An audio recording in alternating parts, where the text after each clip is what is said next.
فرمایا هو الذی یصورکم فی الارحام کیف یشاء، وہ اللہ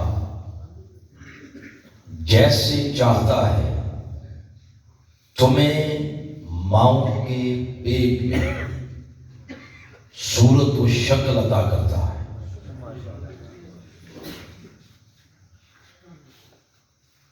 اس وقت جتنی صورتیں یہاں بیٹھی ہیں ایک دوسرے کو ہم دیکھ رہے ہیں،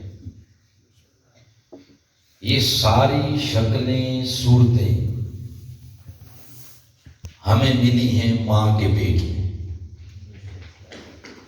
آنکھیں ملی ماں کے پیٹ میں، کان ملے ماں کے پیٹ میں، زبان ملی ماں کے پیٹ میں، یہ اعضاء ملے ماں کے پیٹ میں۔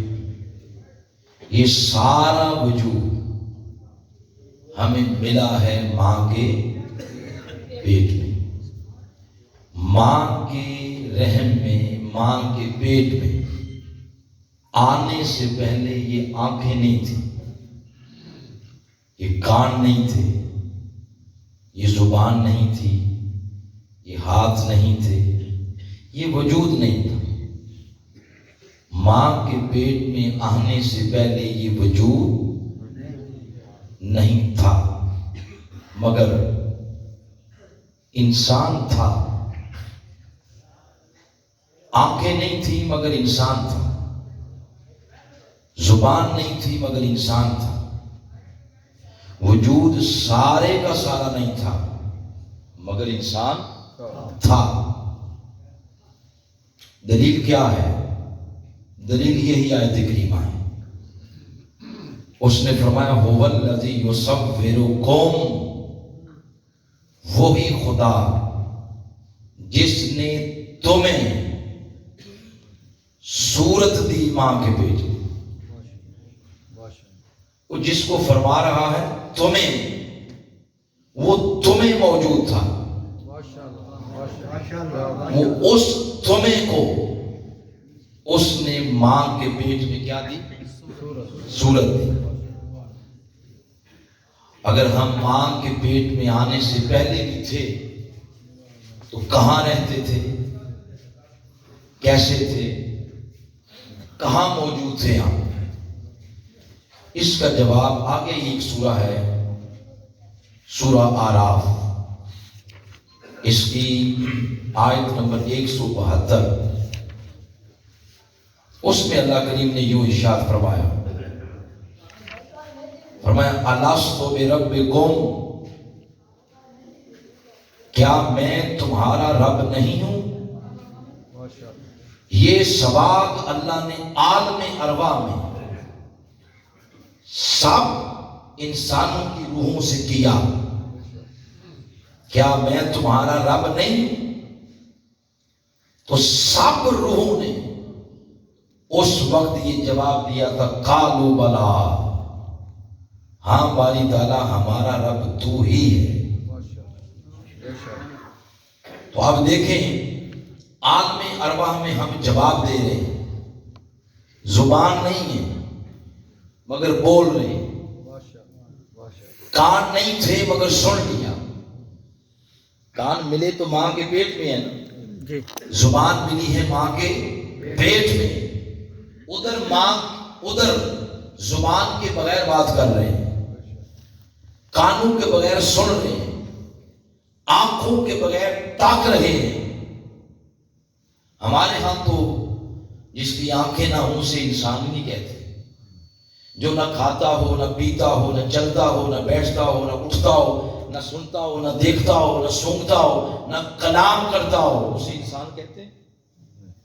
وہ پھر اس کو وجود ہی جب نہیں ملا تو ہمارے ہاں چلنے پھرنے والے کو، کلام کرنے کو انسان کہتے ہیں، مگر اللہ وہاں خطاب کر رہا انسانوں سے جہاں نہ کان، نہ زبان، نہ آنکھیں، نہ وجود، نہ ہاتھ، نہ پاؤں۔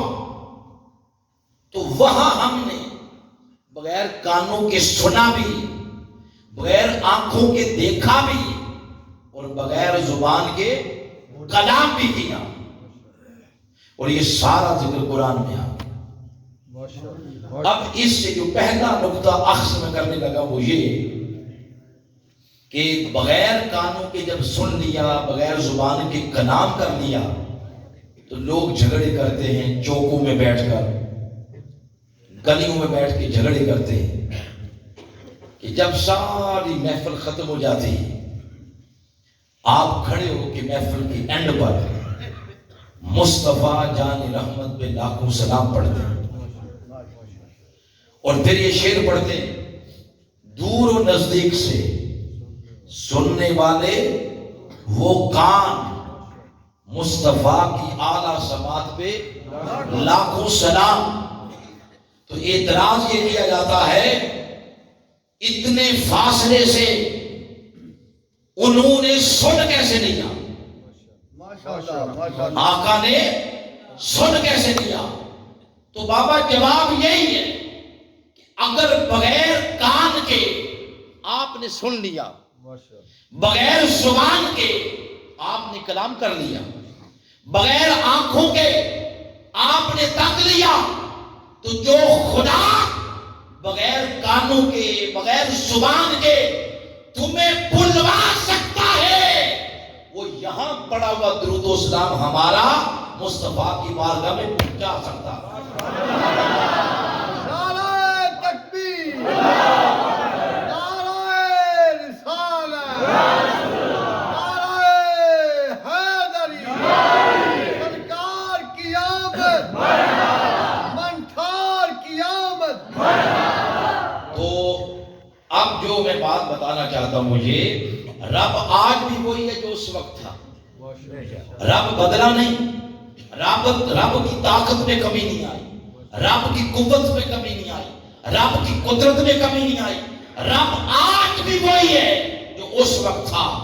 اگر وہ اس وقت بغیر کانوں کے، زبان کے ہمیں بلوا سکتا ہے، تو وہ آج بھی ہمارا پڑھا ہوا درود و سلام حضور کی بارگاہ میں پہنچا سکتا ہے۔ یہ پہلا نقطہ اس آیت کریمہ سے پتہ چلا۔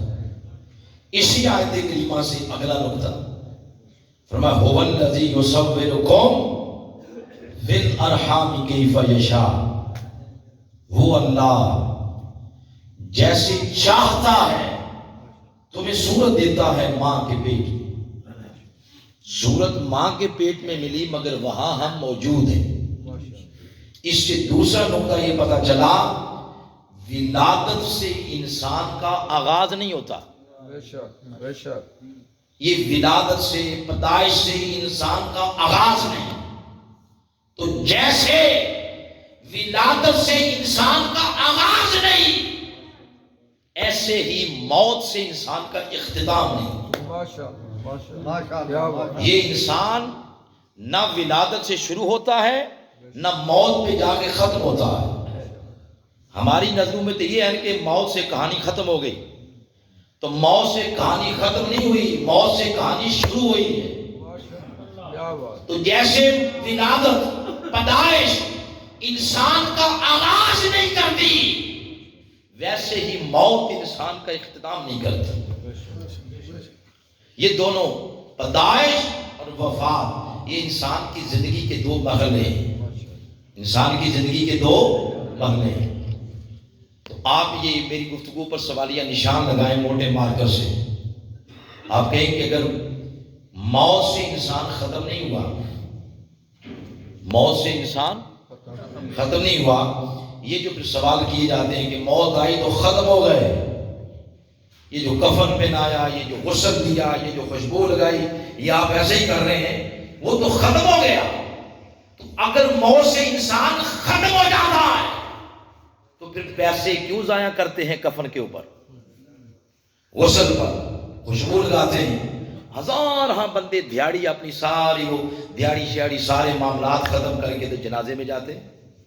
وہ جب ختم ہو گیا تو اس کی جان چھوڑ دیں، اس کو پھینک دیں، خود اس کو وہ چیلیں، وہ کبے شبے کھا جائیں گے، مگر آپ نے اس کو کپڑے پہنائے، آپ نے غسل دیا، خوشبو لگائی، پروٹوکول کے ساتھ 1000-1500 بندہ اٹھا کے اس کو اگلے گھر چھوڑنے کے لیے جا رہا ہے۔ یہ کیوں ہے؟ یہ جو سوال میں کریٹ کر رہا ہوں یہ میرا نہیں ہے، یہ حفیظ جلندری نے سوال اٹھایا تھا. کیا نام ہے؟ حفیظ. یہ شاعر ہے، تو شاعر ہے، شاعر اپنی زبان میں بات کرتا ہے. انہوں نے اپنی زبان میں یہ سوال کیا کہ جہاں دو قطرے کو ترسایا گیا ہوں وہیں ڈوبا ہوا پایا گیا. کہ جہاں 2 قطرے کو پانی نہیں دیتا تھا، جب مرا ہوں تو پھر بالٹیاں بھر بھر کے اوپر بہانے لگے. جہاں 2 قطرے کو ترسایا گیا ہوں وہیں ڈوبا ہوا پایا گیا. سپرد خاک ہی کرنا تھا مجھ کو تو پھر کاہے کا نہلایا گیا. یہ سوال کیا حفیظ جلندری نے. آپ کے گھر میں مہمان آئیں، آپ ان کا پروٹوکول کے ساتھ استقبال کریں. آپ دیکھیں کہ وہ تھکے ہوئے ہیں، ٹاول دیں، صابن دیں، شیمپو دیں، گرم پانی دیں کہ نہائیں.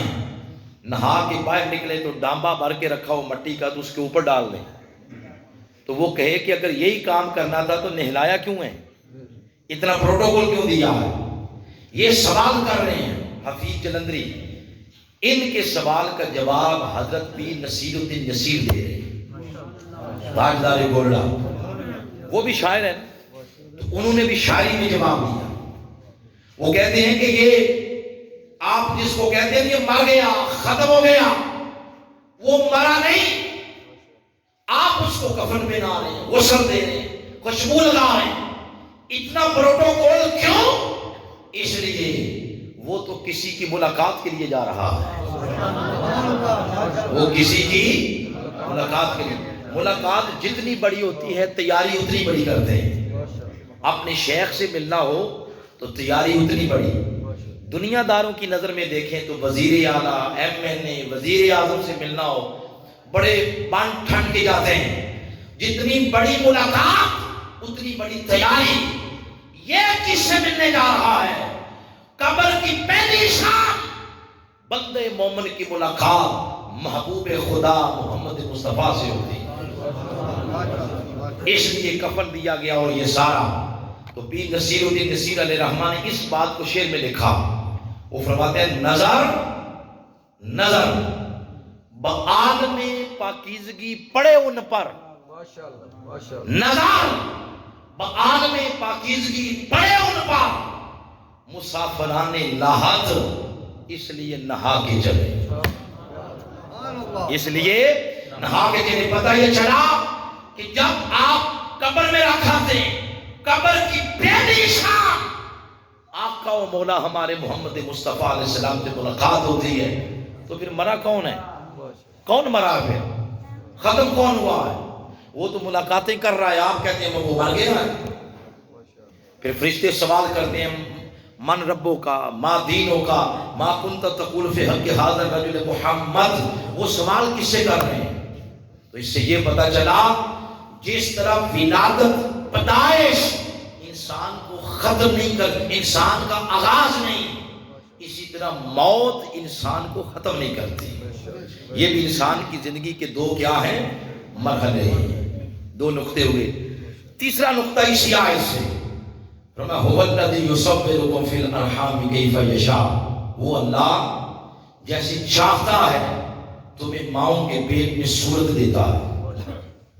ہم سب کو صورت ملی ماں کے پیٹ میں، مگر ایک بندہ ایسا بھی ہے جو ماں کے پیٹ میں گیا ہی نہیں. وہ ہے حضرت آدم علیہ السلام. وہ آدم علیہ السلام اگر ماں کے پیٹ میں نہیں گئے تو یہ سوال پیدا ہوا ان کو شکل کیسے ملی، کہاں صورت ملی، ان کی شکل بنائی کس نے؟ اس سوال کا جواب قرآن میں 6 مقامات پر دیا گیا ہے. کتنے مقامات پر؟ 6. سب سے پہلا مقام ہے سورہ بقرہ، آیت نمبر 29 کے بعد پورا رکوع ہے.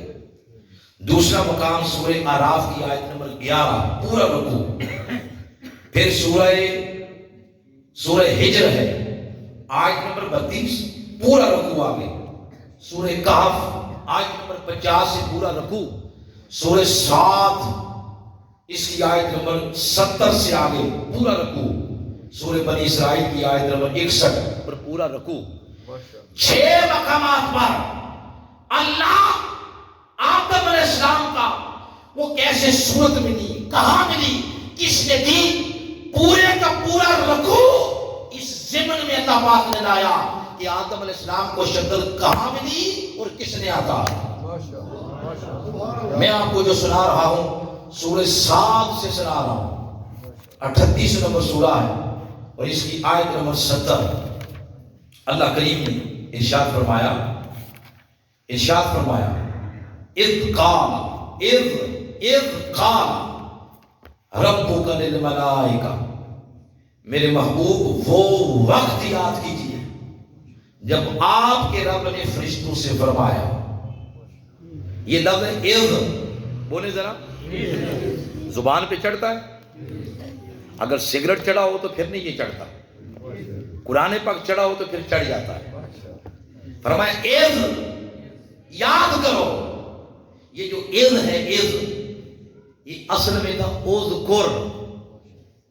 جیسے آپ کے بچے الجبرا پڑھتے ہیں، الجبرے میں ہوتا ہے ایکس کی طاقت 2، تو جو پہلے ریاضی دان تھے وہ اس طرح 2 نہیں لکھتے تھے، وہ لکھتے تھے TWO2، وہ بڑے لمبے سپیلنگ بن جاتے تھے۔ یہ الجبرا آیا مسلمان ریاضی دانوں کے ہاتھ، انہوں نے اس میں تخفیف کر دی، وہ کہا اتنے سپیلنگ کے معاملے میں نہ پڑھو، تو اس 2 کی بجائے اسے 2 لکھ دو، یہ ہو گیا مخفف۔ تو لفظ اذ تھا اذکر، اس کا معنی یاد کرو۔ پہلے 2 محفلیں ادھر کی ہیں نا، یاد کرو نا، کی ہیں نہیں؟ تو آپ بھی اس میں موجود تھے، میں بھی تھا، اس لیے میں کہہ رہا ہوں یاد کرو، کیونکہ آپ بھی اس میں موجود تھے، میں بھی موجود تھا۔ تو یہ جو ہوتا ہے نا یاد کرانا، اس کو کہتے ہیں تذکیر، کہ بندیاں کو تذکیر کرواؤ، یاد کرواؤ۔ یہ تذکیر بعد میں ہوتی ہے، تعلیم پہلے ہوتی ہے۔ مثلا کلاس روم ہے تو کلاس روم میں استاد شاگردوں سے کہ یاد کرو یاد کرو یاد کرو، تو ایک اسٹوڈنٹ کھڑے ہو کر کہے استاد محترم کو پڑھاؤ گے تو یاد کریں گے نا، پہلے کوئی تعلیم تو دو تو یاد کریں نا۔ تو پہلے تعلیم پھر تذکیر، پہلے پڑھایا جاتا، پہلے دکھایا جاتا، پھر یاد کرایا جاتا۔ فرمایا اس محبوب یاد کرو جب آپ کے رب نے فرشتوں سے کہا کہ آدم کو سجدہ کرو۔ یہ اللہ اپنے محبوب سے فرما رہا، اس سے پتہ یہ چلا جب آدم بن رہے تھے اس وقت یا خدا تھا یا ان کو بنتا دیکھتے ہوئے یا خدا کا محبوب محمد مصطفیٰ تھے۔ اس لیے تو فرما رہا ہے اس محبوب یاد کرو۔ اور آقا علیہ السلام نے آگے سے نہیں فرمایا کہ مولا میں تو آدم سے 10,000 سال بعد میں آیا ہوں، تو کسے یاد کروا رہا؟ آقا نے بھی نہیں عرض کیا، اللہ نے بھی نہیں فرمایا اتنی بات اس یاد کرو۔ اس کا مطلب ہے کہ جس وقت کچھ نہ تھا اس وقت یا خدا تھا یا خدا کے محبوب محمد مصطفیٰ تھے، اس لیے فرمایا اذ یاد کرو۔ اب آگے پھر کیا فرمایا؟ فَإِذَا سَوَّيْتُ، جب میں آدم کے پورے قالب کو میں نے بنا لیا۔ یہ جو لفظ ہے سویت، اس کا معنی اگر پنجابی میں کریں تو پنجابی میں یہ ہوگا ٹھیک ٹھاک کرنا۔ کیا معنی ہوگا؟ بولے بیلنس۔ مثلا یہ ہاتھ میرے دونوں برابر ہیں نا، آنکھیں دیکھیں برابر ہیں، کان برابر ہیں، ناک دونوں سائڈ سے برابر ہے، اور اگر ایک ہاتھ ہوتا کوئی 6 انچ کا دوسرا 6 فٹ کا ہوتا تو سونا لگتا؟ ایک آنکھ اتنی ہوتی ہے اور دوسری اتنی بڑی ہوتی تو سونی لگتی؟ نہیں، ایک جیسی ہیں۔ اس کو کہتے ہیں سویت۔ فرمایا فَإِذَا سَوَّيْتُهُ، جب آدم کو میں نے ٹھیک ٹھاک کر لیا، درست کر لیا، جو آدم نکھرتا گیا، تو تفاسیر میں آتا ہے فرشتوں نے عرض کیا مولا دل کرتا ہے اس کے آگے جھکیں، اس کو جھکا جائے، تو فرمایا فرشتوں نہیں، ابھی نہیں۔ مولا کیوں؟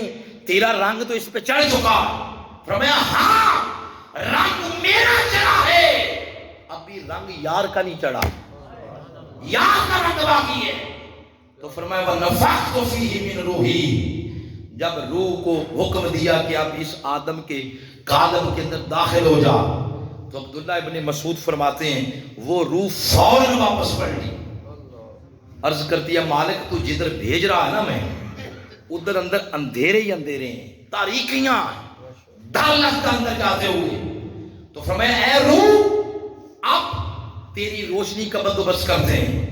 کیا کیا اللہ نے نور مصطفیٰ کو آدم کی پیشانی میں امانت رکھ دیا۔ جو ہی نور مصطفیٰ آدم کی پیشانی میں رکھنے کی دیر تھی کہ آدم علیہ السلام کا پورا کالم نور مصطفیٰ کی وجہ سے جگمگا اٹھا۔ یہی وجہ ہے آقا علیہ السلام کا جہاں ذکر کیا جائے وہاں اندھیرے نہیں آتے، پورا سال وہاں رحمتوں کا نزول ہوتا رہتا ہے۔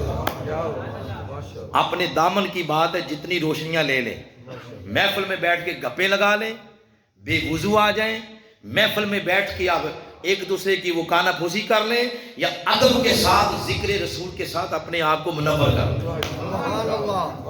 کاسے کی بات ہے، ایسے رکھ لیں یا ایسے رکھ لیں۔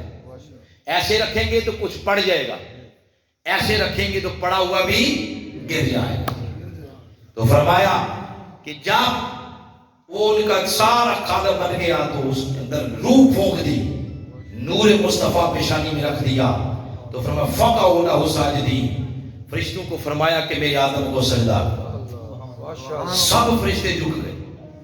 فرمایا کل ملائکہ، ملائکہ جمع، پھر آگے فرمایا کلہم، سب فرشتے، اور پھر آگے تاکید قائم کی اجمعون بالاجماع، کسی کا اختلاف نہیں تھا، سب فرشتے آدم علیہ السلام کو سجدہ کرنے میں جھک گئے۔ یہ بات فرما کے آگے فرمایا الا ابلیس، سوائے شیطان کے، وہ نہیں جھکا، اس نے سجدہ نہیں کیا۔ جب اس نے سجدہ نہیں کیا تو یہاں سوال یہ پیدا ہوا کہ جب اللہ پاک نے اگلی بات کی، وہ جو اگلی بات کی، یہ جو حکم تھا سجدے کا، وہ صرف ملائکہ کو تھا۔ کس کو تھا؟ ملائکہ کو تھا۔ یہ ابلیس کون تھا؟ اس کے بارے میں فرمایا سورہ الکہف کی آیت نمبر 50 ہے، فرمایا سجدوا الا ابلیس کان من الجن، یہ جنوں میں سے تھا، یہ فرشتہ نہیں تھا، یہ کیا تھا؟ جن۔ تو جن ادھر کیا ڈھونڈ رہا تھا؟ فرشتوں کے دیس میں، یہ وہاں کیا ڈھونڈ رہا تھا؟ ہاں، اس کے لیے تھوڑی سی کوئی اس کی تاریخ سن لیں، کوئی ایسے کوئی ایک ڈیڑھ منٹ میں۔ اصل میں اس کا نام تھا ازازیل۔ یہ جو زمین ہے نا ہماری، اس زمین کا کوئی چپا ایسا نہیں جہاں اس نے سجدے نہیں کیے۔ اتنی عبادت کہ اللہ کو اس کی عبادت پسند آئی، اللہ نے اس کو زمین سے اوپر بلا لیا، عالم ملکوت میں بلا لیا۔ وہاں پھر اس نے جو بیت المعمور ہے اس کا 18,000 سال طواف کیا۔ اس کی عبادت وہاں بھی پسند آ گئی، اللہ نے اس کو پکڑا، فرشتوں کا استاد بنا دیا۔ اب یہ جب جھولے پر بیٹھتا تو فرشتے اس کا جھولا جھلاتے، تسبیح نیچے گر جاتی تو اٹھا کے پکڑاتے تھے، یہ استاد تھا۔ تو جب اللہ نے فرمایا فرشتوں سے کہ فرشتوں آدم کو سجدہ کرو، تو جو حکم اس کے شاگردوں کو، فرشتوں کو تھا، وہی حکم اللہ پاک نے ان کے استاد کو بھی دے دیا کہ استاد بھی فرشتہ کرے، سجدہ کرے، اور فرشتے بھی سجدہ کریں۔ مگر سارے فرشتے سجدے میں جھک گئے، الا ابلیس، وہ سجدے میں نہیں گیا، اکڑ گیا۔ اب قرآن فرماتا ہے کان من الکافرین، یہ کافروں میں سے ہو گیا۔ کس میں سے ہو گیا؟ یہ جملہ لکھ لیں آپ، منڈی شہر جا کر کسی بڑے سے بڑے مفتی سے پوچھ لینا۔ رات کو منہاج القرآن کا ایک بندہ آیا تھا، اس نے یہ ترجمہ کیا ہے کان من الکافرین، کہ وہ کافروں میں سے ہو گیا۔ کیا یہ ترجمہ غلط ہے یا درست ہے؟ یہ پوچھ لینا۔ وہ کافروں میں سے ہو گیا۔ اس سے کیا پتا چلا؟ اس سے پتہ یہ چلا کہ آدم سے پہلے کفر تھا، آدم سے پہلے کفر تھا۔ اگر آدم سے پہلے کفر تھا تو ضروری ہے اس کفر کے ساتھ ایمان بھی ہو۔ ایمان کے بغیر کفر کا وجود نہیں ہے، جیسے دن کے بغیر رات کا وجود کوئی نہیں۔ اگر رات ہی رات ہوتی تو پھر دن کا کیسے پتہ چلتا؟ اگر دن ہی دن ہوتا تو رات کے اندھیرے کا کیسے پتہ چلتا کہ اس کی اپنی اہمیت ہے؟ جہاں علم ہو وہاں جہالت بھی ہے، جہاں روشنی ہو وہاں اندھیرا بھی ہے، دن ہو رات بھی ہے۔ تو فرمایا کان من الکافرین، یہ کافروں میں سے ہو گیا۔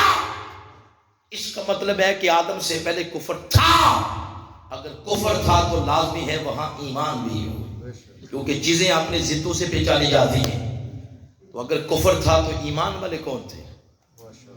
وہ جو ایمان والے تھے وہ آقا علیہ السلام کی حدیث ہے، مسند امام احمد بن حنبل میں آئی ہے۔ حضور نے فرمایا وہ ایمان والے کون تھے آدم سے پہلے؟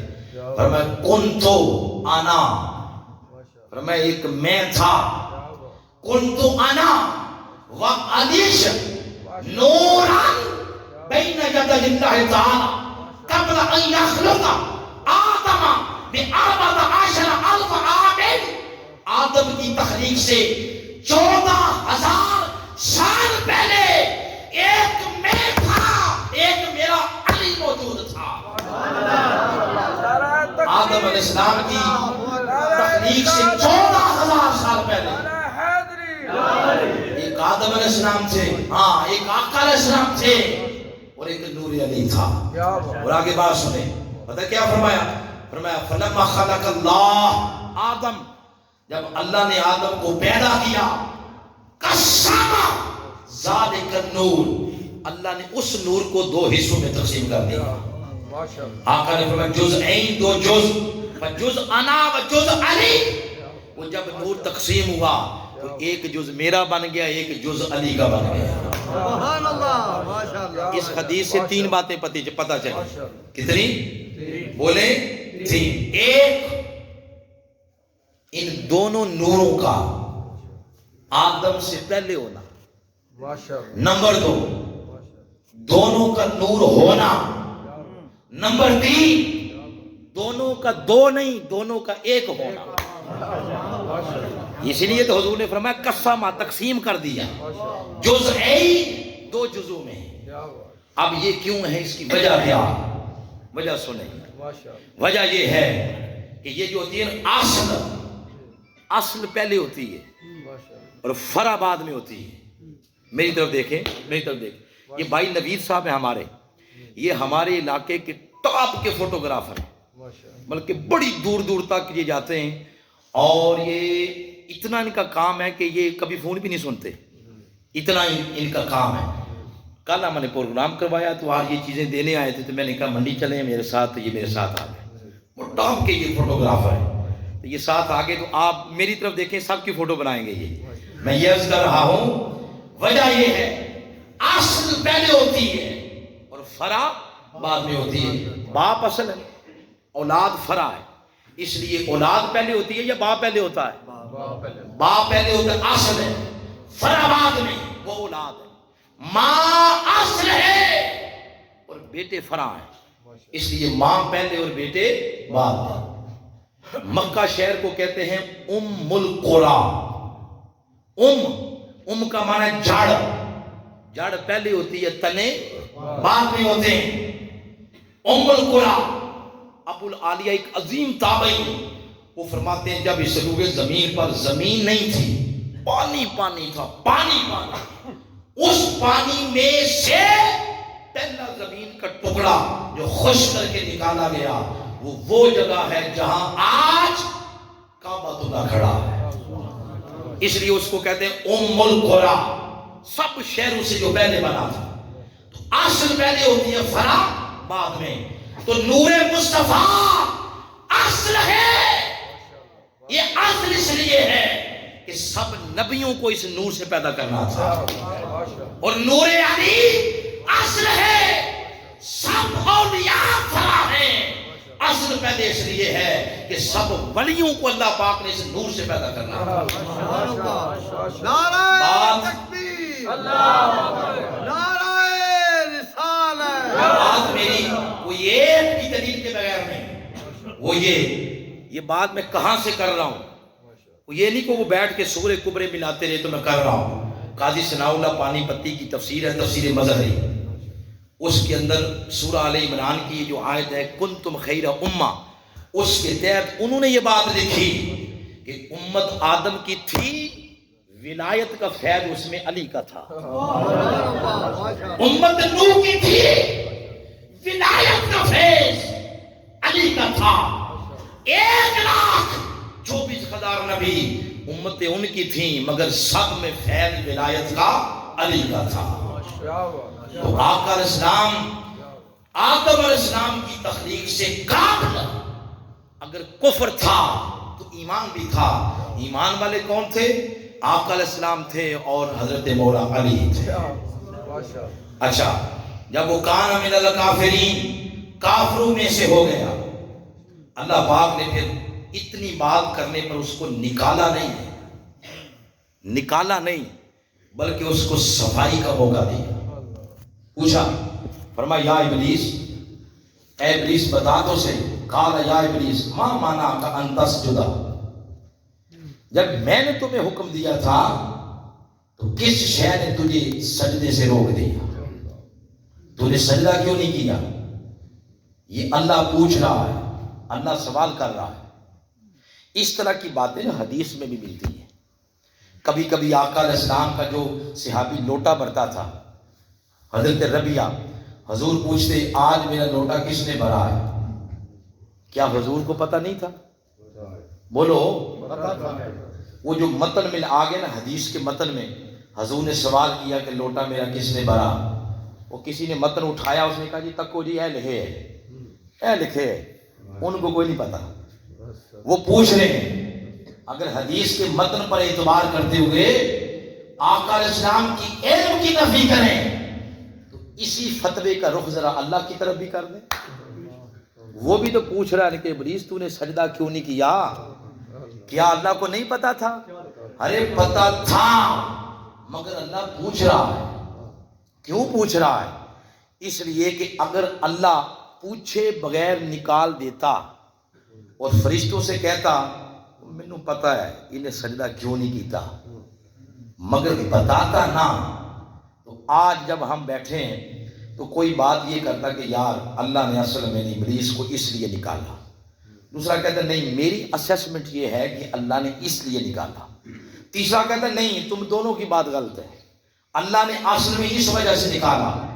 اس نے فرمایا نہ تو بول نہ تو، کوئی بھی نہ بولے، سوال کروں گا میں خود اور جواب یہ دے گا، اور میرا سوال اور اس کا جواب بنے گا قرآن کا حصہ۔ ان دونوں کو پڑھ پڑھ کے اپنے عقیدوں کی سمت درست کرتے چلے جانا۔ اور یہ بات قرآن سے آئی ہے، حدیث مصطفیٰ سے نہیں آئی۔ حدیث مصطفیٰ سے آتی تو کو فٹ کہہ دیتا حدیث ضعیف ہے۔ اس نے کہا میں شک شبہ کا کوئی تصور چھوڑ نہیں چاہتا، سوال میں کروں گا، جواب یہ دے گا، اور پھر آئے گا بھی قرآن کے راستے، تاکہ قیامت تک تمہیں پتہ چل جائے کہ عقیدہ رکھنا ہے تو رکھنا کیسے۔ اللہ نے سوال کیا، فرمایا بتا تو نے سجدہ کیوں نہیں کیا، یہ سوال کیا۔ اگلی بات سنیں، اسی بات سے پتہ چل رہی ہے۔ اچھا کچھ سمجھ بھی آ رہی ہے یا کوئی نہیں؟ ہاتھ کھڑا کریں جن کو سمجھ نہیں آ رہی، دھیان سے بیٹھے، دھیان سے۔ تو کیا فرمایا؟ سجدہ نہیں جب اس نے کیا، عمل یہ کیا کہ اس نے انکار کر دیا میں نے سجدہ نہیں کرنا۔ اب عمل کی وجہ سے اللہ نے نکالا نہیں، فرمایا بول تیرے اندر کیا ہے۔ اندر کی بات جب زبان پہ آئے تو اس کو کہتے ہیں عقیدہ۔ کیا کہتے ہیں؟ اندر کی بات۔ پھر سن لیں، بہت سارے لغوی معنی میں گئے بغیر آپ کو سمپل سادی دوائی دے دی ہے میں نے۔ اندر کی بات زبان پہ آ جائے اس کو کہتے ہیں عقیدہ۔ فرمایا اپنا عقیدہ بتا، بول، لب کھول، اندر کی بات زبان پہ لا، اپنا عقیدہ بتا۔ اس لیے میں عمل پہ نہیں نکالتا، میں فیصلے عقیدے پہ کرتا ہوں، میں فیصلے عقیدے پہ کرتا ہوں۔ اگر عمل پہ نکالنا ہوتا تو جو ہی سجدہ نہیں کیا تو رب پکڑ کے باہر نکال دیتا۔ اس نے فرمایا عمل پہ نہیں نکالوں گا، نکالوں گا کس پر؟ عقیدے پہ نکالوں گا۔ فرمایا عقیدہ بتا۔ اب جب اس نے عقیدہ بتانے لگا تو کہا کالا، یہ جو کالا کا قائل ہے نا وہ خود ہے، یعنی ابلیس ہے۔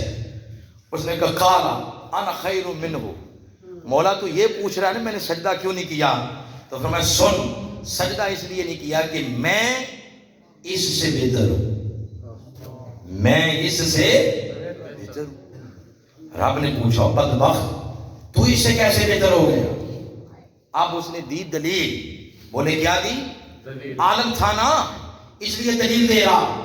دلیل دی، فرمایا کہتا ہے خلقتنی من نار، مولا میں بہتر اس لیے ہوں کہ میں پیدا ہوا ہوں آگ سے، اور آگ اوپر اٹھتی ہے، اور وَخَلَقْتَهُ مِن طِينٍ، اور تو نے اس کو بنایا ہے مٹی سے۔ مٹی جاتی ہے نیچے، یہ نیچے جانے والی شے سے بنا ہے، میں اوپر جانے والی شے سے بنا ہوں، لہذا میں اس سے بہتر ہوں۔ بولے میں اس سے کیا ہوں؟ بہتر ہوں۔ جب یہ بات کی تو رب نے فرمایا بدبخت آگے سے تو دلیلیں دیتا ہے، تجھے پتہ ہی کوئی نہیں کہ میری بارگاہ میں بلند کیسے ہوتے ہیں اور میری بارگاہ میں کوئی نیچے کیسے جاتا ہے، میری بارگاہ کا یہ اصول ہی نہیں۔ مولا تیری بارگاہ کا اصول کیا؟ فرمایا میری بارگاہ کا اصول یہ ہے کہ میری بارگاہ میں جو جتنا اکڑتا ہے کاٹ دیا جاتا ہے، جو جتنا جھک جاتا ہے اتنا اٹھا دیا جاتا ہے، جو جتنا جھک گیا اتنا اٹھا دیا گیا، جو جتنا اکڑا وہ اتنا کاٹ دیا گیا۔ ہماری بارگاہ کے تو اصول ہی نرالے ہیں۔ تو جب یہ بات فرمائی، جب یہ جو اس نے اپنا عقیدہ بتایا کہ میں اس سے بہتر ہوں، دلیل یہ دی کہ میں آگ سے بنا ہوں اور کس سے بنا ہے؟ مٹی سے۔ رک کر ایک بات تو بتائیں ذرا، گجر صاحب سے پوچھ لیتے ہیں، یہ کیونکہ زیادہ توجہ سے یہی سن رہے ہیں، وہ یہ جو وہ کہہ رہا تھا اس نے جھوٹ بولا یا سچ بولا ہے کہ مجھے بنایا ہے آگ سے اور اس کو بنایا مٹی سے؟ کہہ تو سچ رہا ہے۔ اس نے کہا کہ مجھے تو نے مولا بنایا ہے آگ سے۔ اللہ خود فرما رہا ہے سورہ رحمان کے اندر آیت نمبر 15، فرمایا خلق الجان من مارج من نار، شیطانوں کو کس سے بنایا ہے؟ آگ سے۔ یہ اللہ خود فرما رہا ہے۔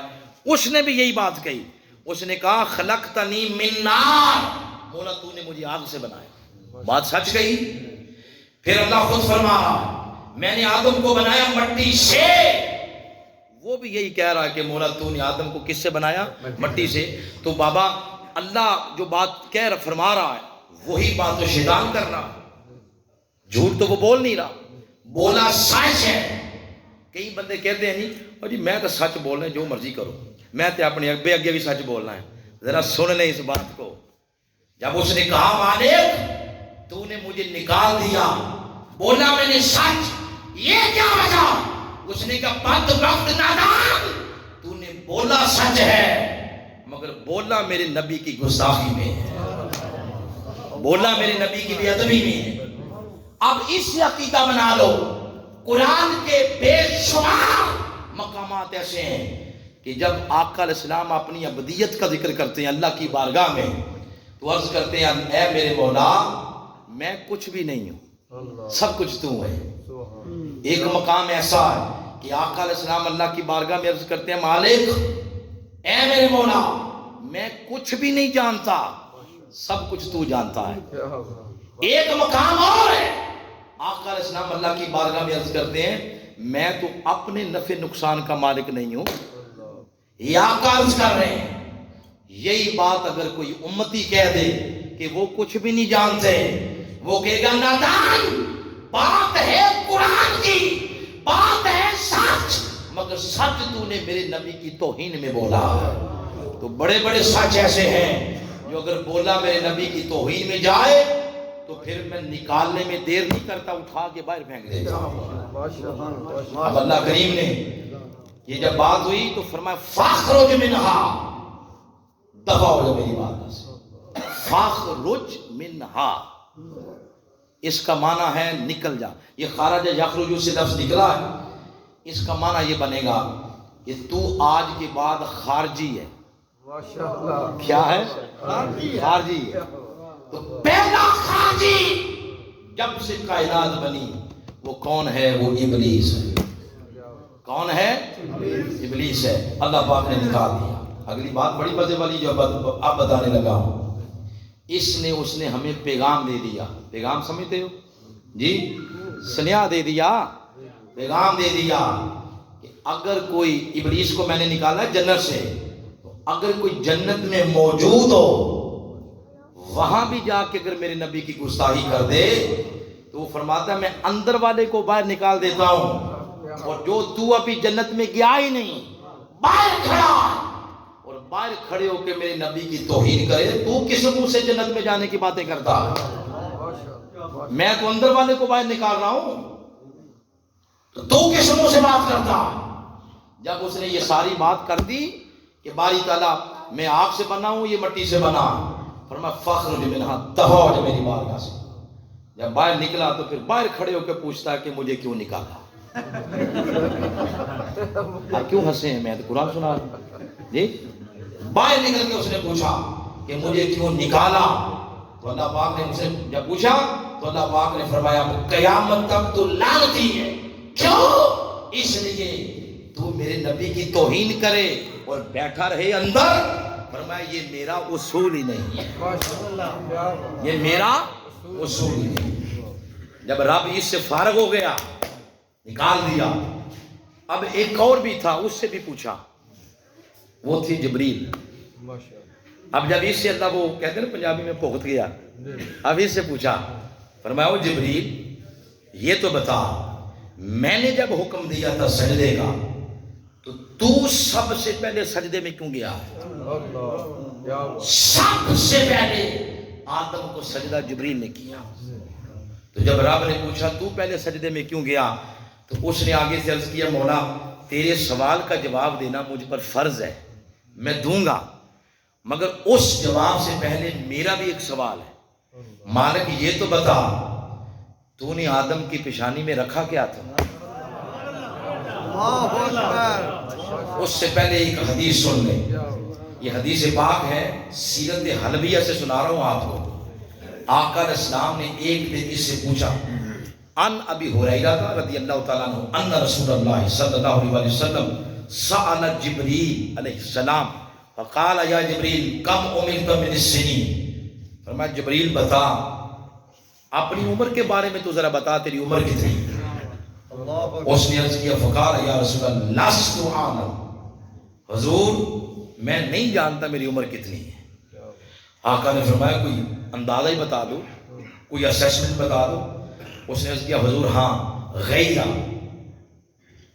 ان فی الحجاب رابع نجمہ، چوتھا آسمان حجاب اس میں ایک ستارہ طلوع ہوتا ہے یطلع فی کل 70,000 سنہ مرہ، 70,000 سال بعد. تو حضور نے فرمایا پھر؟ اس نے کیا حضور رأیتہ اثنین و 70,000 مرہ، میں نے اس ستارے کو 72,000 مرتبہ دیکھا. اب حضور آپ اندازہ لگا رہے عمر کتنی. آدم کے پاس بھی میں ہی گیا ہوں، جبریل کے پاس نہ، یہ ابراہیم کے پاس بھی وہی لے کر میں ہی گیا ہوں، 1,24,000 نبیوں کے پاس میں ہی گیا ہوں. اب اندازہ لگائیں حضور میری عمر کتنی. حضور اسلام نے خوش ہو کے فرمایا تیری بڑی عمر ہے. آگے فرمایا جبریل اس وقت اگر وہ ستارہ میں تمہیں دکھاؤں تو پہچان لو گے؟ اس نے عرض کیا حضور 72,000 مرتبہ دیکھا ہو تو پہچانوں گا کیسے نہیں. حضور اسلام نے اپنا امامہ مبارک تھوڑا سا پیچھے کیا، وہ ستارہ نور بن کے پیشانی مصطفیٰ میں چمک رہا تھا. اب آگے پنجابی میں ترجمہ کروں. اکھاں کھلیاں نہیں کھلیاں رہ گئیں، تختے کا تختہ رہ گیا. آقا نے فرمایا جبریل دیکھ انا ذالک الکوکب، وہ ستارہ میں محمد ہی. وہ آقا علیہ السلام کا وہ نور وہ وہاں سے پھر آدم کی پیشانی میں رکھا گیا. جب جبریل سے پوچھا جبرائیل نے عرض کیا مولا یہ بتا تو نے آدم کی پیشانی میں رکھا کیا تھا؟ تو فرمایا آگے سے جبرائیل لگتا ہے تو یار کے راز کو پا گیا ہے، تو یار کے راز کو پا گیا ہے۔ آج تک تو جبرائیل ہے، اب قیامت تک تجھے جبریل امین کہا جائے گا، یعنی رب کے رازوں کا امین، رب کے رازوں کا امین۔ اس کے بعد اللہ پاک نے جب یہ ساری بات ہو گئی، آدم علیہ السلام کو زمین پر بھیج دیا، ان کے پھر بچے ہو گئے، زندگی گزر گئی۔ کسی نے کہا 900 سال، کسی نے کہا 950، کسی نے 1000 لکھا۔ تو حدیث پاک میں آتا ہے جب 1000 سال گزر گیا، آدم علیہ السلام دنیا سے چلے گئے، اللہ پاک نے ایک روز شیطان سے کلام کیا، فرمایا ابلیس وہ تھا تو ایک سجدہ ہی نا، اگر تو کر دیتا تو اس طرح در بدر کے دھکے نہ کھاتا۔ اسے میں حوصلہ ہو گیا، اس نے کہا مالک نے 1000 سال بعد کلام کیا ہے، کمال ہے۔ اس نے فٹ آگے سے کہا، پتہ کیا کہا؟ پنجابی میں اس کا ترجمہ کرتا ہوں۔ اس نے کہا باری تعالیٰ اصل بات یہ ہے کہ منو جانچ نہیں سی، منو جانچ نہیں سی، تیرے تو علاوہ کسی اور کو سجدہ کرنے، تیرے علاوہ کسی کو سجدہ کیا ہی نہیں تھا، اس لیے جب تو نے کہا کہ کسی اور کو کرو تو پھر مجھے پتہ ہی نہیں چلا کہ کیسے کرو۔ میں اس طرح بات کی تو اللہ نے فرمایا چل خیر چھوڑ، یہ بتا اپنے مقام پہ آنا چاہتا ہے؟ اس نے کہا باری تعالیٰ بتا میں کتنے کروڑ سجدے اور کروں، کتنے لاکھ سجدے اور کروں۔ آگے سے حکم آیا کروڑ نہیں، لاکھ بھی نہیں، 1000 بھی نہیں، 100 بھی نہیں، وہ ایک ہی سجدہ جو تو نے ادا نہیں کیا تھا اس کی قضا کر لے۔ اس نے عرض کیا مولا میں سمجھا نہیں، فرمایا اس جوت لے قبر آدم کی قبر کو سجدہ کر دے، تیری ادا تیری وہ قضا جو ہے وہ پوری ہو جائے گی۔ آدم کی قبر کو کر سجدہ۔ آگے سے فرمایا اغفر ذنبک واقبل توبک، تیرے گناہ بھی معاف کروں گا، تیری توبہ بھی قبول کروں گا۔ آگے سے بات سنے اس نے کیا کی؟ اس نے کہا مولا ترکتہ حیا اسجد لہ میتا، میں نے زندہ کو سجدہ نہیں کیا تھا، تو مردے کو سجدے کروا رہا، میں نے تو زندہ کو نہ کر دیا تھا، تو مردے کو کروا رہا، نہیں کروں گا۔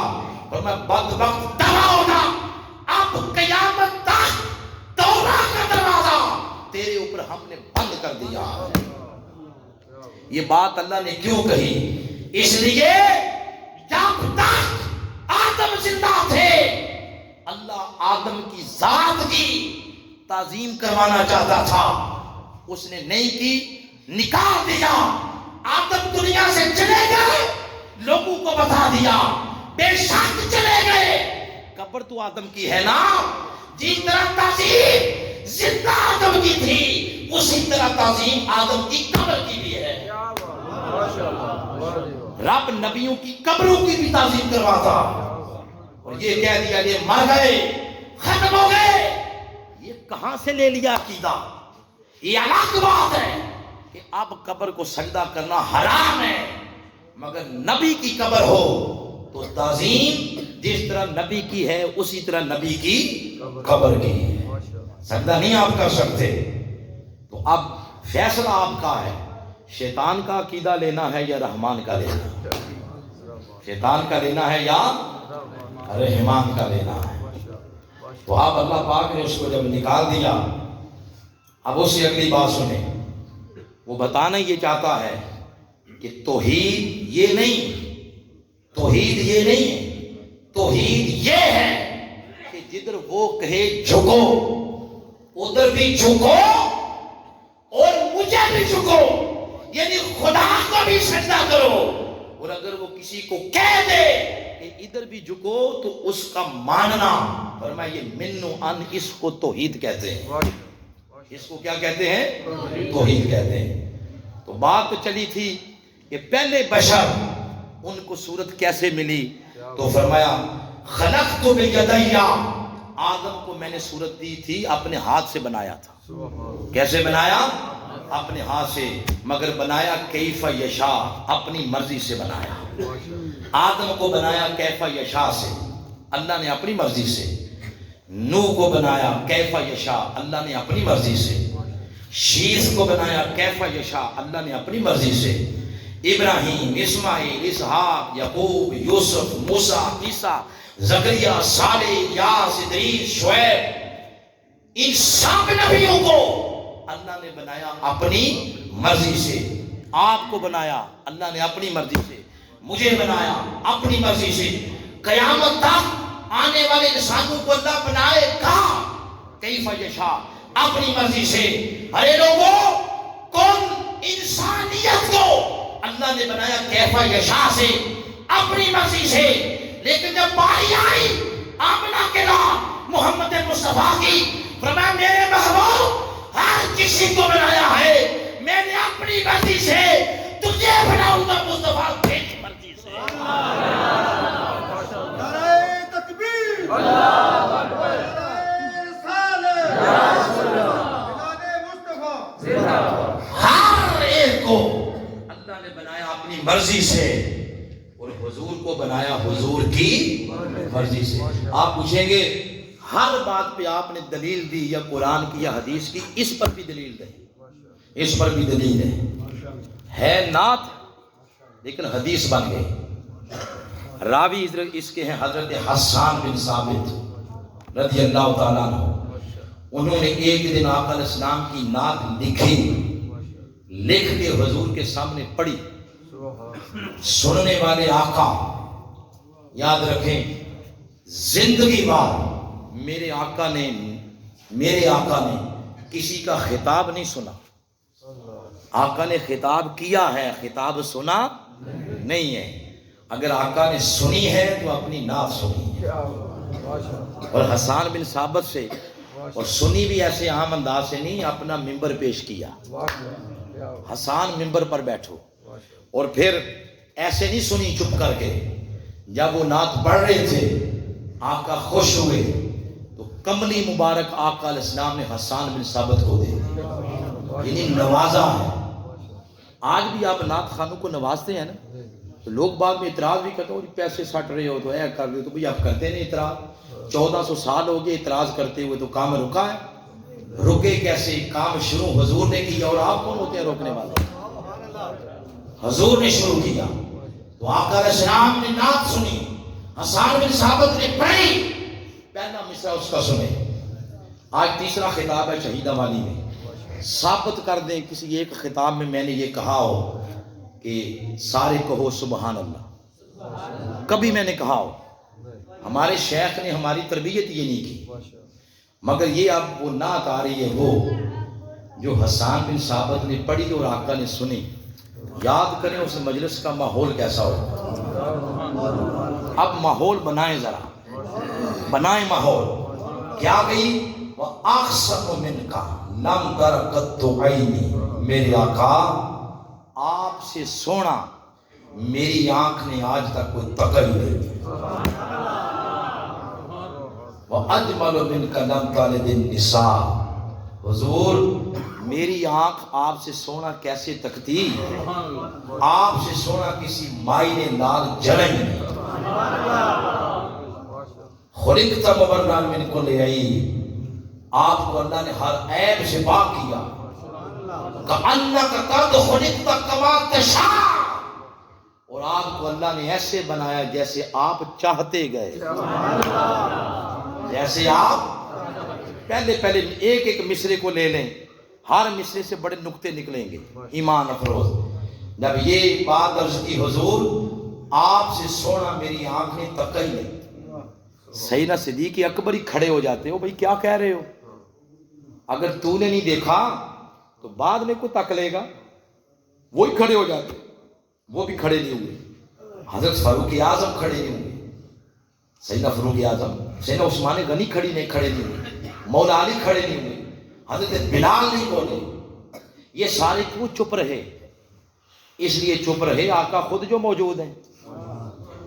اور آقا خود بھی نہیں بولے، آقا کی خاموشی حدیث تقریری بن گئی. کیا بن گئی؟ حدیث تقریری. خاموش رہ کے بتا دیا حسان جو تو نے کہا ہے سچ کہا ہے. جو تو نے کہا سچ کہا ہے. واقعی میرے جیسا کسی آنکھ نے سونا تکا ہی نہیں. پھر عرض کیا حضور آنکھ دیکھتی کیسے؟ آپ سے سونا کسی مائی نے لال جلا ہی نہیں.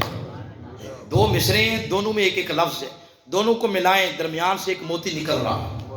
پہلے مصرے میں ہے بات احسن حسن کی، دوسرے مصرے میں بات اجمل جمال کی. پہلے میں حسن، دوسرے میں جمال. اور دونوں کی بات کس طرح کی؟ آپ سے سونا. تو حسن کی نسبت حضور کی ذات کی طرف کی. تو حسن ہوتا ہے ذاتی آنکھیں، ذاتی لب، ذاتی رخسار، ذاتی منہ مبارک. حسن ہوتا ہے ذاتی. جب جمال کی بات کی تو جمال کی بات ذات کی طرف نہیں کی، جمال کی نسبت عورتوں کی طرف کر دی. لم تلد النساء، آپ سے سونا کسی نے پیدا ہی نہیں کیا، کسی ماں نے پیدا نہیں کیا. جب حسن کی بات آئی تو بات ذات کی ہے. جمال کی بات آئی تو فرمایا کسی ماں نے ایسا سونا پیدا ہی نہیں کیا. کیوں؟ بتا دیا کہ کوئی عورت، کوئی ماں مصطفیٰ کی ماں جیسی ہو تو پیدا کرے گا. کوئی ماں مصطفیٰ کی ماں جیسی ہی نہیں ہے. یہ بات کر کے آقا علیہ السلام کے نسب کی بات کی. کس کی بات کی بولے؟ نسب کی بات کی. اور نسب کے اندر 80 جوڑے ہیں. 80 مرد 80 عورتیں ہیں. 80 جوڑے ہیں جن کے رحموں میں یا جن کی پشتوں میں نور مصطفیٰ گیا ہے.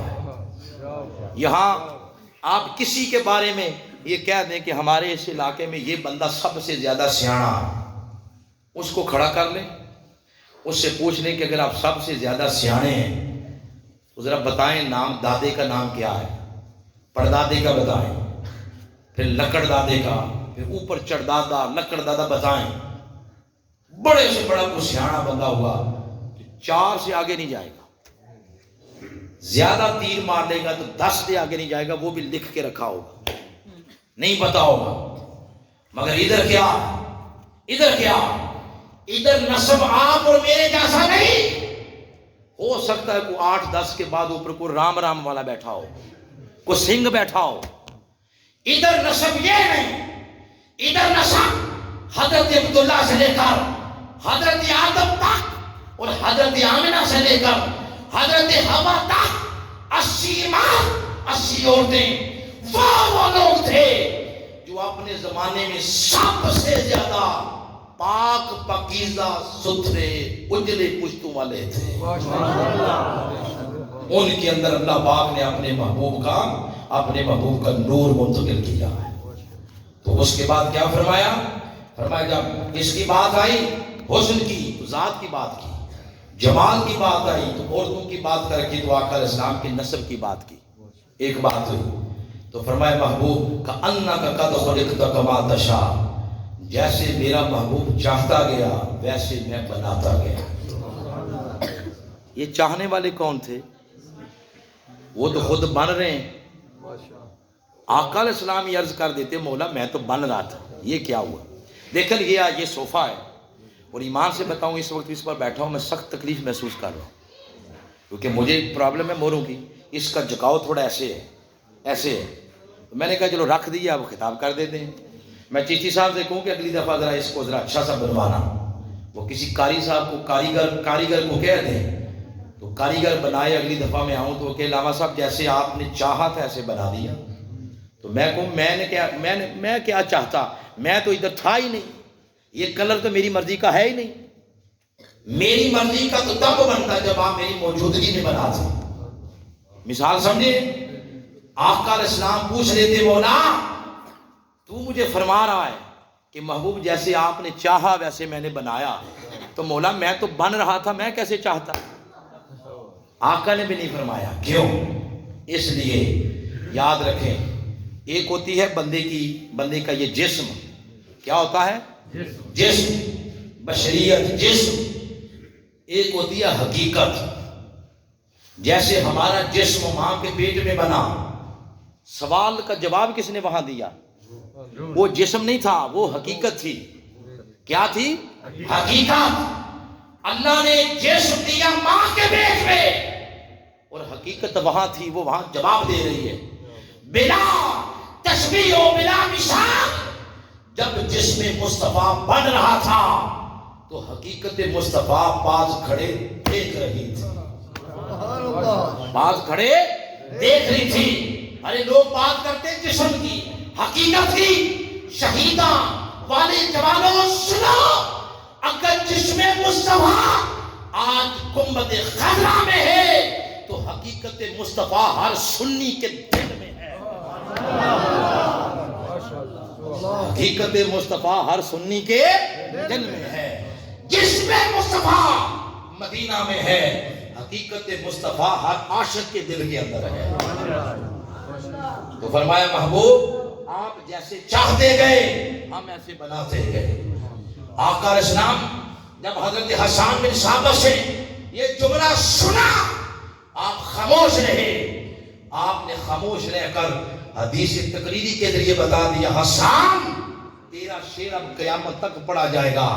واقعی ایک میں ہی وہ ہوں جس کو اللہ نے میری مرضی سے بنایا.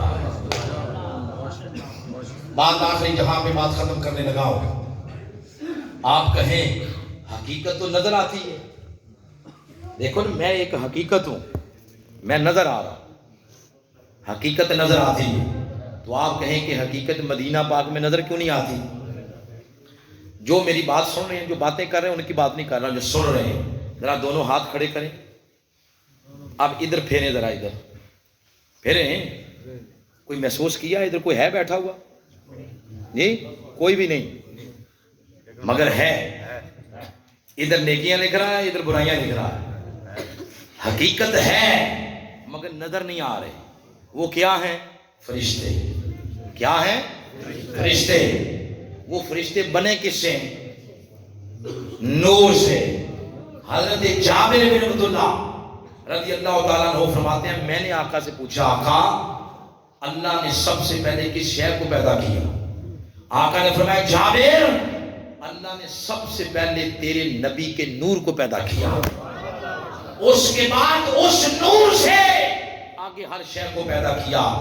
ارے اس نور سے فرشتے بنے، وہ نظر نہیں آتے تو جس شے بنے وہ نظر کیسے آئے گا؟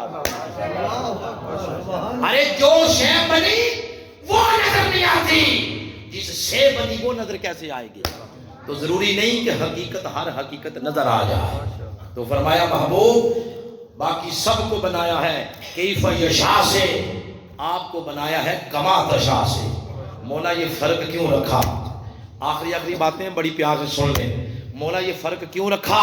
فرمایا اس لیے کہ اگر تمہیں بھی بنایا کیف یشاء سے اور حضور کو بھی بناؤں کیف یشاء سے، تو جیسے اندھے کو اندھیرے میں بڑی دور کی سوجتی ہے، عقل عیار ہے، 120 بدل دیتی ہے. تو کوئی کہہ دیتا ہاں حضور بھی بنے کیفا یشاء سے، ہم بھی بنے کیفا یشاء سے، تو برابری تو ہو گئی. اس نے فرمایا نادان نہیں، تم سارے بنے ہو میری مرضی سے کیفا یشاء سے. مصطفیٰ کو بنایا ہے کما تشاء سے، تاکہ قیامت تک کوئی شخص بھی میرے محبوب کی برابری کا سوچ بھی نہیں سکتا. اتنا فرق رکھا ہے اللہ نے. ہم سب کو بنایا هو الذی یصورکم فی الارحام کیف یشاء، اپنی مرضی سے، اور حضور کو بنایا حضور کی مرضی سے. جوانو آؤ، موضوع اس لیے یہ رکھا کہ بار بار آقا علیہ السلام کی ذات پاک کی جو اونچی شان بار بار جب کانوں سے ٹکرائے تو اونچی شان والے محبوب کی اونچی سیرت اپنانے کو دل کرے. ان کا نام رفتہ رفتہ جب سماعتوں سے ٹکرا کے دل میں اترے گا تو دل کرے گا کہ جس نبی کا نام دل کی تختی پہ نقش ہو گیا ہے اب اس نبی کے طور طریقے بھی اپنا لو، اس نبی کی سیرت پر بھی عمل کرو. جوانوں یاد رکھو، اگر سال بعد آپ نے ایک محفل میلاد کر لی اور اس کے بعد پورا سال سگریٹ پیتے رہے، پورا سال آپ چرس کے کاش لگاتے رہے، شراب پیتے رہے، بیریئر کے پھٹوں پہ اپنی عمر کو، زندگی کو ضائع کرتے رہے، جوانیاں تھڑوں میں، چوکوں میں اور گاڑیاں لوٹنے میں شرف کر دی، سمجھ لیں یہ میلاد منانا بھی آپ کے کسی کام نہیں آئے گا۔ میلاد منانے کا مقصد یہ ہے کہ جس نبی کا ذکر اتنا سنا گیا ہے اس نبی کی سیرت کو بھی اپنایا جائے، اس نبی کی سیرت کو بھی اپنایا جائے۔ کب وقت آئے گا، کب وقت آئے گا اپنانے میں؟ کیا ساری زندگی ایسا ہی رہنا ہے؟ غلامی رسول میں موت بھی قبول ہے، پڑھیں آپ نماز بھی کوئی نہ، چھوڑیں آپ سگریٹ بھی کوئی نہ، جھوٹ آپ بولیں، لوگوں کی عزتوں کی طرف آپ دیکھیں، 5 آپ کے سکینڈل بنے ہوں، کب عمل آئے گا کرنے کا؟ وقت آئے گا عمل کرنے کا۔ زندگی ایسے ہی گزاریں گے تو قبر میں جا کے حساب کتاب کیا دیں گے؟ کیسے آقا علیہ السلام کا سامنا کریں گے کہ کلمہ پڑھ کے اتنی میری سیرت سے بے دوری، کیا جواب دیں گے؟ آئیں، آج وقت ہے اللہ کی بارگاہ میں تائب ہوں، وہ جس نبی کا میلاد منا رہے ہیں اس کی سیرت کو اپنائیں۔ پاکستان میں کمی صرف اس شے کی ہے کہ ہم حضور کی سیرت سے دور ہو گئے، حضور کی سیرت سے بولے دور ہو گئے۔ 128 ملکوں کی عدلیہ کی ایک رینکنگ جاری ہوئی ہے، عدلیہ کی، کہ فلاں ملک انصاف کیسے کرتا ہے، فلاں کیسے کرتا ہے، فلاں۔ 128 ملکوں میں سے ہمارے ملک کا نمبر آیا 118۔ کتنا؟ آپ کہتے ہیں نا اپنے ملک کے بارے میں یہ اسلام کا قلعہ ہے، تو شیشے میں اپنا منہ دیکھ لیں۔ آپ کہتے ہیں کہ ہمارا یہ ریاست مدینہ بن گئی ہے، تو اپنا منہ دیکھ لیں شیشے میں۔ پوری دنیا میں 128 ملکوں میں سے ہمارا نمبر 118 آیا ہے، اور پہلا نمبر عدل و انصاف کرنے میں آیا ہے بیلجیم کا، اور بیلجیم مسلمانوں کا ملک نہیں ہے، وہ ان کا ملک ہے جن کے بارے میں ہمارا اتنا بڑا فتویٰ ہے، اور کافرہ سدھا جہنم سے جانا ہے، اور جنہوں نے جہنم جانا ہے وہ انصاف ایسے کر رہے ہیں۔ اور جو جنت کے ٹھیکیدار ہیں، دیکھ لیں، سسر کا بہو کے ساتھ چکر چلتا ہے، بھابھی کا دیور کے ساتھ چلتا ہے، یہ ذرا ٹھیکیدار بنے ہیں اسلام کے۔ کیا یہ کرتوت لے کے قبر میں جائیں گے؟ چرس نہیں آپ چھوڑ سکتے، شراب نہیں چھوڑ سکتے، سگریٹ نہیں چھوڑ سکتے، چھوٹی چھوٹی بات میں قتل و غارت۔ تھانوں میں جائیں اور وہ بری پڑی ہیں وہ تختیاں، یہ فلاں شہر کے اتنے مجرم، فلاں کے اتنے، فلاں کے اتنے، فلاں کے اتنے۔ اور میں اللہ کی قسم کھا کے کہتا ہوں، میں اگلے دن بھمبر چلا گیا اپنے تھانے میں، سب سے زیادہ مجرموں کی تعداد منڈی بہاؤدین کے لوگوں کی تھی۔ تھانہ ہمارا، مجرم آپ کے علاقے کے، کرائے پہ خریدے جاتے ہیں۔ یہ ہے اسلام، یہ ہے آقا کا میلاد، دھوپ مارنے کا مقام ہے ہمارے لیے۔ آؤ اس دنیا کی محبتوں کے سوچ نکالو دل سے، کملی والے کی محبت کا سوچ لگاؤ، ان کی سیرت کو اپناؤ۔ ان کی سیرت کو اپنانے سے عزتیں ملتی ہیں، کوٹھیوں سے عزتیں نہیں ملتی، کاروں سے عزتیں نہیں ملتی، کسی سیاستدان کے پیچھے چلنے سے عزتیں نہیں ملتی، عزت مصطفیٰ کے پیچھے چلنے سے ملتی ہیں۔ آؤ حسین کے بابا کی سیرت کو اپناؤ، اللہ یہاں بھی عزت دے گا، اللہ وہاں بھی عزت دے گا۔ بات یہاں پر ختم ہو گئی۔ اللہ کی بارگاہ میں دعا ہے، اللہ کریم